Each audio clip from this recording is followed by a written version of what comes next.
कमेंटनी आपल्या आईवडिलांचे आपल्यावरती असलेले संस्कार दिसून येतात. का मारलं?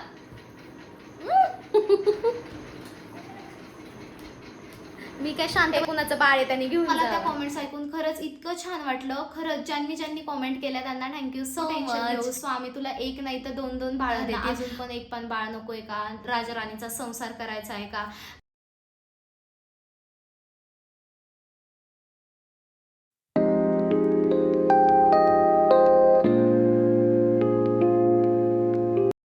हाय हॅलो एव्हरीवन, कसे आहात तुम्ही सगळे? अपेक्षा करते की खूप छान मस्त आणि मजेत असाल. तर मी गौरी स्वागत करते तुमचं आपल्या चॅनलमध्ये. तर आजचा लुक तुम्हाला थोडासा वेगळा दिसत असेल आणि थंबनेलवरून सुद्धा तुम्हाला समजलं असेल की आजचा ब्लॉग कशा रिलेटेड आहे. तर हो, मी मागच्या व्हिडिओमध्ये मी माझी आयब्रोशन जर्नी शेअर केली होती तुमच्याबरोबर. तर त्याला खूप साऱ्या चांगल्या कमेंट आल्या, खूप म्हणजे खूप. अक्षरशः मला त्या कमेंट वाचून असं वाटलं की हां यार, माझ्याबरोबर बऱ्याचशा मुलींचं असं झालं किंवा बऱ्याचशा लेडीजचं असं झालेलं आहे.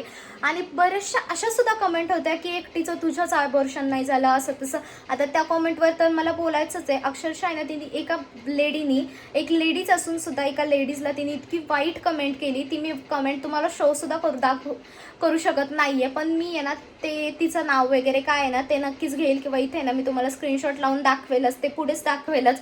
पण त्याच्या आधी तुम्हाला सकाळपासून जे काही घडलं ना ते आधी सांगते. सकाळपासून ह्यांना टिफिन वगैरे दिला, सगळे काही कामं वगैरे आवरले आणि त्यानंतर आमची जशी कालची मस्ती होती थोडीफार ती सुद्धा तुमच्यासोबत शेअर केलेली आहे. सो व्हिडिओ पुढेपर्यंत नक्की बघा.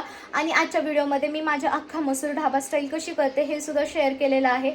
सो चला मग आधी ते बघूयात आणि त्यानंतर मग मी बोलते की ती लेडीज, किंवा त्याच्या आधीच मी बोलते आणि त्यानंतर तुम्ही ती रेसिपीची व्हिडिओ बघा आणि त्यानंतर मग मी तुम्हाला सांगते की ती लेडीज काय बोलली होती ते. So stay connected. तर आधी आहे ना तेल घ्यायचं कढईमध्ये, त्यामध्ये आपले जे काही खडे मसाले आहेत ना ते टाकून घ्यायचे. त्यामध्ये मी तमालपत्र, जिरं, लवंग टाकली आणि काळी मिरी टाकलेली होती. त्यानंतर बारीक चिरलेला एक कांदा टाकलेला आहे अख्खा. तर मी ही भाजी ना 3-4 करत आहे. तर तुम्ही त्या क्वांटिटीनुसार करू शकता. जर दोघांसाठी करायची असेल तर अर्धाच कांदा टाका, जास्त काही टाकू नका.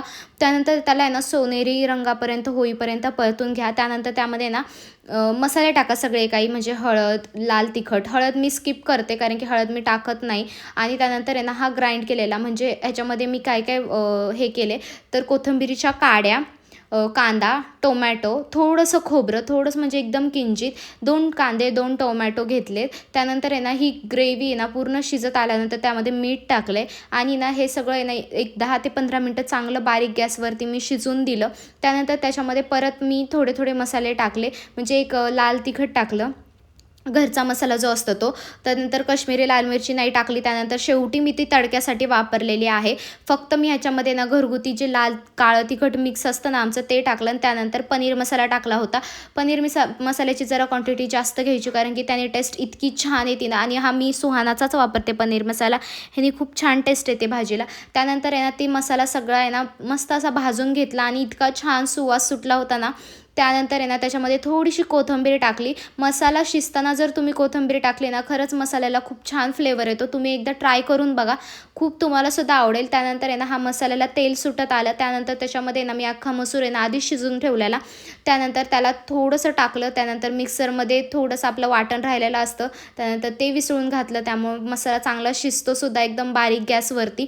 आणि त्यानंतर आहे ना फ्रेश क्रीम नव्हती माझ्याकडे, त्यामुळे म्हटलं काय करायला पाहिजे. मग आहे ना मी मस्त अशी आपल्या दुधावरची मलाई घेतली, म्हणजे साय घेतली, त्याला छान असं फेटलं आणि त्यानंतर ते टाकून घेतलं त्यानंतर त्याच्यावरतून. आणि त्यानंतर काय इतकी मस्त झाली होती ना अख्खा मसूरची भाजी ढाबा स्टाईल. त्यानंतर आहे ना मस्त आहे ना 4-5 मिनटं उकळी काढून घेतली तिची. आणि त्यानंतर एका वाटीमध्ये ना मी तेल घेतलं होतं आणि तडका देण्यासाठी त्यामध्ये काश्मीरी लाल मिरची टाकली होती वरतून मस्त असा तडका दिसण्यासाठी. तुम्ही त्याच्यामध्ये ठेचलेला लसूणसुद्धा घालू शकता तडक्यामध्ये, किंवा अख्खी ती लाल मिरची असते ना आपली बेडगी मिरची तीसुद्धा टाकू शकता. त्याने इतकी छान टेस्ट लागते ना. तुम्ही जर कधी ट्राय केला नसेल ना तसं तडका तर नक्की ट्राय करून बघा. आणि ना अशी साय टाकायला आहे ना कुठल्याच ग्रेव्हीच्या भाजीला विसरू नका. तुम्ही पनीरची भाजी करा, काजू मसाला करा, काजू करी करा किंवा कुठलीही भाजी करा, त्याच्यामध्ये ना अशी साय टाकायची. बनवायची. त्याने इतकी मस्त आणि घट्ट असा फ्लेवर येतो ना, खरंच खूप छान झाली होती भाजी.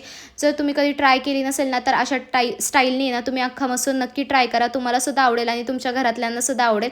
सो चला मग त्यानंतर आता पुढची माझी बडबड जी काही त्या बाईनी लेडीजनी कमेंट केली होती ते बघा. आणि मी रेसिपीचा व्हिडिओ कसा वाटला हे सुद्धा कॉमेंट करून सांगायला विसरू नका. चला मग.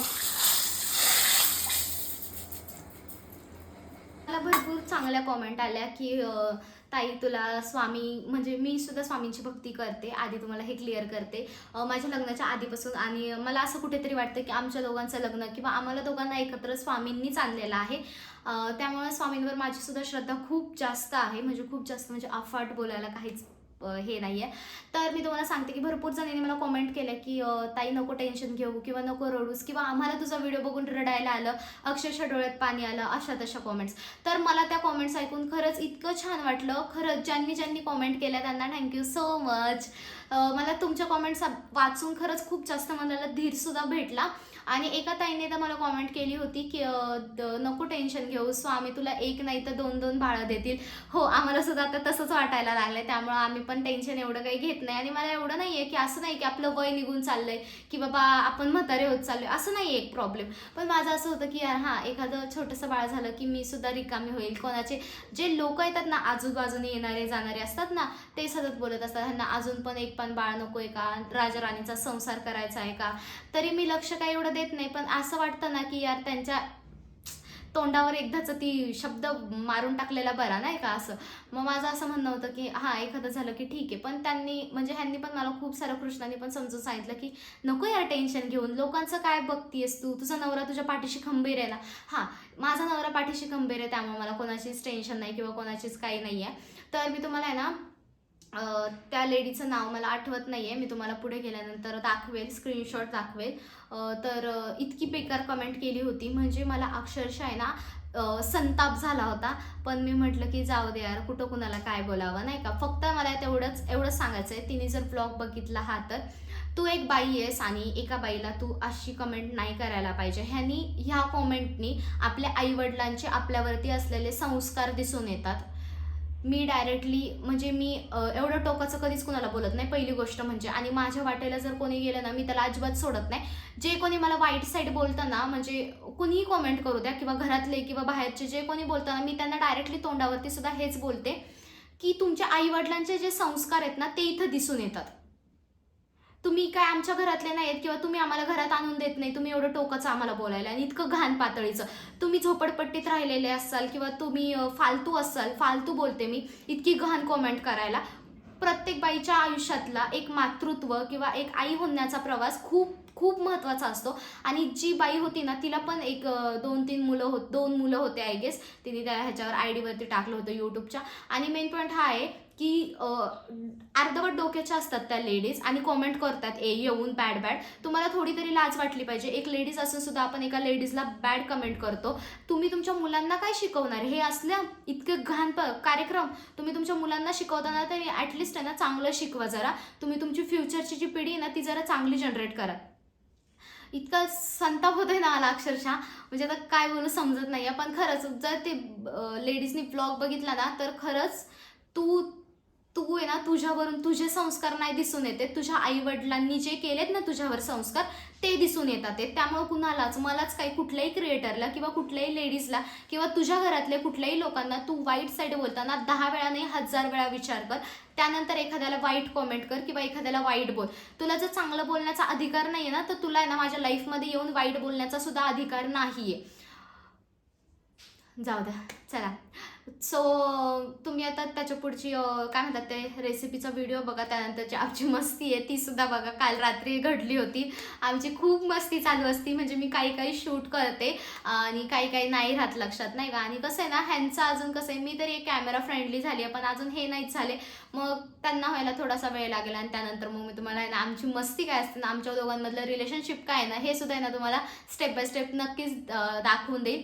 सो चला मग. मी तरी काय एवढी वाईट कॉमेंट आहे ती मनावर नाही घेतली आहे. ज्यांनी कोणी मला चांगल्या कॉमेंट्स केल्या त्यांच्यासाठी परत एकदा खूप खूप खूप थँक्यू सो मच. तर तुम्ही म्हणाल की ती वाईट कॉमेंट आहे ती कुठे, तर मी ती डिलीट करून टाकली आणि ती बघू आता. ती कोण आहे ना मला भेटायला पाहिजे, इतकी घाण कॉमेंट केली होती. सो हाच तो माणूस आहे जो मला मारतोय. बसलाय तर बघा कसा.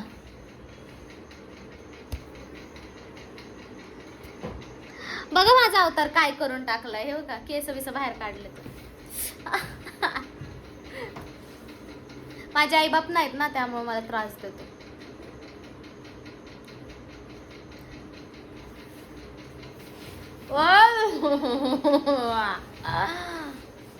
माझ्या मम्मीला नाव सांगल. सांगू का? माझे पैसे नाही घ्यायचे अजिबात. माझे पैसे नाहीत घ्यायचे. तुमच्या मांजराने बघा तुमचं बिस्किट खायला लागलंय.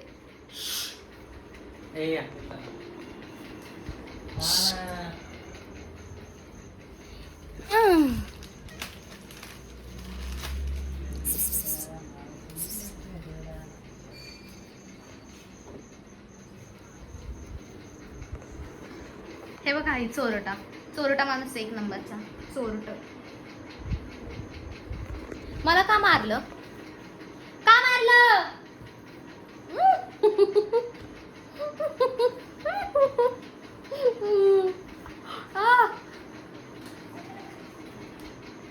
मी काय शांत बसणारी नाहीये, मी पण लय खोडतरी. आ लागतंय ना.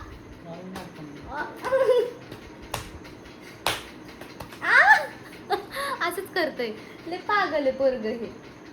गप्पा ना.